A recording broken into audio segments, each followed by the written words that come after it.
চীনা ভাষায় এটাকে লিংজি বলা হয়, জাপানি ভাষায় বলা হয় হচ্ছে ঋষি মাশরুম।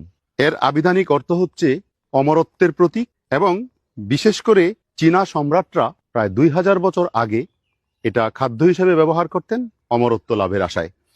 এই মাশরুমটি বিশেষ করে আমাদের দেশে কাঠের গুঁড়িতে, পুরনো কাঠের উপর জন্মে। এর বায়োলজিক্যাল নাম হচ্ছে গ্যানোডার্মা। এটি একটি ঔষধি গুণ সম্পন্ন মাশরুম, এবং এই ঔষধি গুণ আছে বলেই এর কদর সারা পৃথিবীতে অনেক বেশি।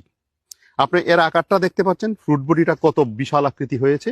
দীর্ঘ জীবন ও রোগ প্রতিরোধ ক্ষমতা বৃদ্ধিতে সহায়ক গ্যানোডার্মা মাশরুমে রয়েছে পলিস্যাকারাইড, ট্রাইটারপিন, অ্যান্টিঅক্সিডেন্ট, যা শরীরের ইমিউন সিস্টেমকে শক্তিশালী করে এবং কোষের সুস্থতা বজায় রাখতে সাহায্য করে। এটি বার্ধক্যজনিত বিভিন্ন সমস্যার বিরুদ্ধেও কার্যকর। লিভার সুস্থ রাখতে, মানসিক স্বাস্থ্য উন্নতিকরণে, ডায়াবেটিস নিয়ন্ত্রণে এটি বেশ কার্যকরী একটি মাশরুম। গ্যানোডার্মা অ্যান্টিব্যাকটেরিয়াল ও অ্যান্টিমাইক্রোবিয়াল গুণ সম্পন্ন একটি মাশরুম। কিডনি ফাংশন উন্নতকরণে, উচ্চ রক্তচাপ ও হৃদরোগ নিয়ন্ত্রণে সাহায্য করে। এছাড়া হজম শক্তি বৃদ্ধিতে, অন্ত্রের শক্তি বৃদ্ধিতে এই গ্যানোডার্মা মাশরুম সারা পৃথিবীতে বহুল সমাদৃত একটি খাবার এবং ঔষধ।